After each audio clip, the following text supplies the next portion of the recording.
Assalomu alaykum hurmatli anglovchilar. Huzuringlarda ustoz Muhammad Yusufning Qur'oni Karim qandoq kitob nomli asari. Yoqtirib anglag'aysizlar. A'udhu billahi minash shaytonir rojim. Bismillahir rohmanir rohim. Qur'oni Karimning Uyg'urcha tarjima va tafsirlari. Hozir dunyoda Qur'oni Karimning 1200 dan ortiq tarjima nusxasi borligi va 140 dan ko'proq millatning tiliga tarjima qilinib bo'lganligi ma'lum. Hatto ba'zi millatlarning tilida 100 xildan ortiq Qur'oni Karim tarjimasi topiladi. Bizning ona vatanimizga kelsak, 12-asrda Qaraxoniylar davrida Qur'oni Karimning Uyg'urcha tarjimasi borligi kelgan ekan. Hozir bu tarjima nusxasining 8 xil qo'lyozma nusxasi to'liq yoki kamtuk holatda chet ellarning muzeylarida yoki kutubxonalarda saqlanmoqda ekan. Ma'lum bo'lishicha 20-asrning boshlaridan tortib Uyg'ur ulamolari tomonidan Qur'oni Karimning Uyg'urcha tarjimalari maydonga kelgan bo'lib, rasmiy turda nashr qilinish fursatiga erishamasdan ko'plari yo'qolib ketgan va nurg'unlari Xitoy kommunistlari tomonidan ko'ydirib yo'q qilingan. Faqat o'tgan asrning 40-yillarida Abdul Aziz Chingizxon Qur'oni Karimni Uyg'urcha tarjima qilgan bo'lsa-mu, nashr qilinishga nisb bo'lmay yo'qolib ketganligi so'zlanadi. Yana o'tgan asrning 80-yillarining boshlarida O'zbek olimi Mahmud Tarozining Qur'oni Karim izohli tarjimasi nomli asari Pokistonda Chag'atay yezigida nashr qilingan bo'lib, bu tarjima bizning vatanga yetib borgan edi. Qur'oni Karimning hozirgi zamon Uyg'ur tiliga qilingan tunji tarjimasi Alloma Muhammad Solih Damulloh hojim tomonidan maydonga kelgan bo'lib, bu tarjima 1987-yili Beyjingda Millatlar nashriyotida nashr qilinib tarqatildi. Bu tarjima Uyg'urlarning qo'lida Qur'oni Karimning Uyg'urcha tarjimasi bo'lmaslikdan iborat bir bo'shliqni bir qadam to'ldirgan bo'ldi. 2012-yili atalmış Uyg'ur Abdunum Royliq Islom jamiyati tomonidan Qur'oni Karimning Uyg'urcha tarjimasi nashr qilinib tarqatildi. 2017-yili Anas olim tomonidan Qur'oni Karimning izohli tarjimasi yozilib Turkiyada nashr qilindi. Peqir 17 yildan beri Qur'oni Karimning Uyg'urcha tarjimasiga ishlab kelmoqda. Yaqinda nashrdan chiqishi kutilmoqda. Aslida tarjimaning ko'p bo'lishi ziyonliq emas, balki foydaliqdir.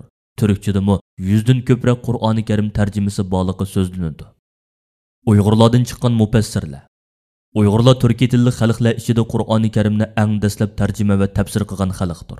Uyg'urlar ichidan chiqqan mufassirlar tuvandikicha. 1. Uyg'urlar ichida Qur'oni Karimning tafsirini eng dastlab yozgan kishi otoqliq tilshunos olim Mahmud Qashqariyning ustozi Husayn ibn Ali ibn Xalaf Qashqari degan kishi bo'lib, bu zot Qaraxoniylar xonligining bir qancha avlod xonlarining ma'naviy dohiysi, shundoqla tonilgan mudarris edi. U umri ichida 200 parchadan ko'proq kitob yozganning sirtida Qur'oni Karimning tafsirini yozgan. 2. Milodiya 1735-yildan 1756-yilgacha Yakanda hukmdor bo'lgan Xo'ja Yoqub degan kishi davlat xarajati bilan Qur'oni Karimning Uyg'urcha tafsirini yozdirib, nashr qildirgan.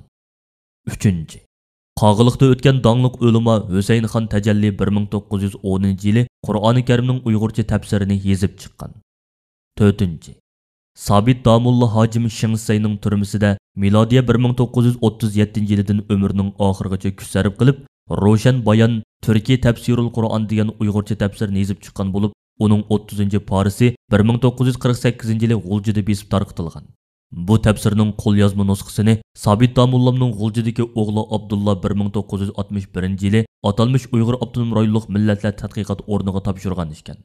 5. 1990-yillari Muhammad Solih Damulloh hojim tomonidan oxirgi 2 parining tafsiri nashr qilindi. 6. 1955-yili Muhammad Zerib Qora hojim G'uljida Qur'oni Karim tafsirini Uyg'urcha yozib chiqqan. Zerib Qora hojimning 1926-yili Qashqarda yozib chiqqan Amma parasining tafsiri nomli asari 1987-yili Qatarda faksimil qilib aslidagi Chag'atay yezigida besib tarqatilgan. Keyincha 2003-yili shu faksimil nusxasiga asosan Saudiya Arabistonining Jiddi shahrida hozirgi zamon Uyg'ur tiliga o'zgartib nashr qilingan. To'liq nusxasi 2018-yili Istanbulda nashr qilingan. 7. Tafsir Javharlari nomli 10 tomliq tafsir Peqir Muhammad Yusufning qo'lida o'tirg'i chiqqan bo'lib, 1 yil ichida nashrdan chiqishi kutilmoqda. Bu tafsir 2018-yili Qozog'istondagi dinimizning va millatimizning jonkuyari Muhammad Hojim o'g'li Dilmurod Quziyev akimizning xarajat chiqarishi va yo'l mengishi bilan Kiril harfidagi Uyg'ur yozig'ida to'liq nashr qilinib, O'rta Osiyo jumhuriyatlaridagi Uyg'urlarga haqsiz tarqatildi. Hozirgi zamon Uyg'ur tiliga tarjima qilingan tafsirlar. 1. Tafsiri Ibn Kasir 2005-yili Uyg'ur tarjima markazi tomonidan tarjima qilinib, Beyrutda nashr qilingan. 2. Oxirgi 3 borining tafsiri 2007 yili Saudiya Arabistonining Riyod shahrida tarjima qilinib bostirilgan. 4.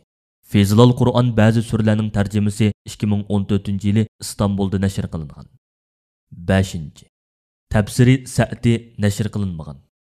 6. Sahvatu tafasir nashr qilinmagan. 7. Tafsiri Tantavi tabiiy fanga oid oyatlarning tarjimasi nashr qilinmagan. 8. Tafhimul Qur'on nashr qilinmagan. 3. bo'lim. Qur'oni Karimning mo'jizalari.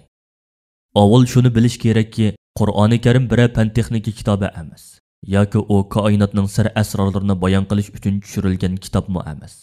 Balki u aqida, ibodat, axloq, muomala, qonun tuzum kitobidir. U insonlarga fan texnikadan ma'lum mavzularda yetib berib, ularning izlanish yo'lini ochib beradi. Demak, Qur'oni Karim umumiy qonuniyatlarning xususiy yip uçunu ko'rsatib beradi.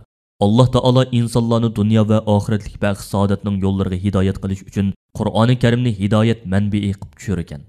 Shaksizki, bu Qur'on insonlarni eng to'g'ri yo'lga boshlaydi. Yaxshi ishlarni qiladigan mu'minlarga ularning cho'ng mukofotga erishadiganligi bilan xush xabar beradi. Sura Isro 9-oyat. Qur'oni Karimning hidoyati insonlarni Alloh taoloning diniga chaqirish, uning borligiga va birligiga yetarli dalil isbotlarni turg'izish, insonlarga foydali bo'lgan ishlarni o'rgatish va ularni o'zlariga ziyonli bo'lgan ishlardan, gunoh mahsiyatlardan to'sish qatorliq ishlarda har xil usullar bilan amalga oshgan. Qur'oni Karim hidoyat kitobidir. Alloh taoloning borligini, Qur'oni Karimning Alloh taoloning so'zi ekanligini va Muhammad alayhissalomning Alloh taoloning haq payg'ambari ekanligini har bir asrning ilm, ma'rifat va fan texnika taraqqiyoti jihatdagi vaziyatiga va har davr insonlarining aql saviyasiga munosib holda ilmiy mo'jizalar bilan isbotlashmi Qur'oni Karimning hidoyatlaridan biri sanaladi. Chunki Qur'oni Karimning oyatlari bundan 14 asrdan ko'proq vaqt ilgari tushgan va asrlardan beri kishilarni shu zamonlarning saviyasiga loyiq ilmiy mo'jizalar bilan qoyil qilib kelgan bo'lsa-mu, yanada uningda faqat zamonaviy ilm-fan bilan isbotlanadigan nurg'unlagan ilmiy haqiqatlar bor. Şoň zaman taraqqiy qilgan siri, insonlarning ilm saviyasi yuksalgan siri va ilm-fan ilgirlagan siri, Qur'oni Karimning o'tmishlarda bilinmagan ilmiy mo'jizalari texmi ko'p oshkorlanishga boshlaydi. Shunda qilib, ta qiyomatgacha bu ilmiy mo'jizalar ichilinishga davom qiladi. Undaqda payg'ambar alayhissalom bu ilmiy haqiqatlarni nima uchun sharhlab bermagan? Bu savolning javobi mundaq. Payg'ambar alayhissalomning hozir kashf qilingan va keyincha kashf qilinadigan butun ilmiy haqiqatlarni sharhlab bermaganligining sababiga kelsak, payg'ambar alayhissalom musulmonlarning aqida, axloq masalalarida, kundalik ibodatlarida, muomala ishlarida, halol harom masalasida bilishi zarur bo'lgan shariat ahkomlarini to'liq bilan sharhlab bergan. Chunki musulmonlarga buyurilgani shu edi. Ammo Qur'oni Karimdagi koinot asrorlariga munosabatlik ilmlardan o'zi bilganlarini va ehtiyoj tuyg'unlarini bayon qilib berishda kifoyalangan.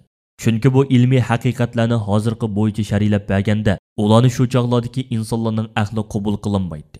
Bu ahvolning asosli masala bo'lgan diniy masalalarga salbiy ta'sir bo'lib qilish ehtimoli bor edi. Chunki payg'ambar alayhissalomning Alloh taoloning qudrati bilan bir kechada Makkadan Falastindagi Masjidi Aqsoga berib kelganlik qissini shu vaqtdagi insonlarning ko'p sonliqi qabul qilinmagan yerda hozirgi ilmiy kashfiyotlardan so'z etishga hargizmi o'rin yo'q edi. Hatto mundan 100 yil burungi insonlarga yonfon, kompyuter, internet, antena qatorliq hozirgi zamon fan texnikalaridan so'z ochgan odam har qancha ishonchlik olim kishi bo'lib ketsa-mu, insonlar hamon uni yolg'onga chiqaradiganligi turg'onli gap edi. Qur'oni Karim adabiy, ilmiy, kelajakdan xabar berish, har zamonga munosib shariat belgilash qatorliq ko'plagan mo'jizalarni o'z ichiga olgan. Qur'oni Karimning mo'jizalik taraflari intoyin ko'p. Mashhurlari tuvandikicha. 1. Qur'oni Karimning bayonidagi adabiy mo'jizasi. 2. Qur'oni Karimning ilmiy mo'jizasi. 3. Qur'oni Karimning kelajakdan xabar berishdagi mo'jizasi.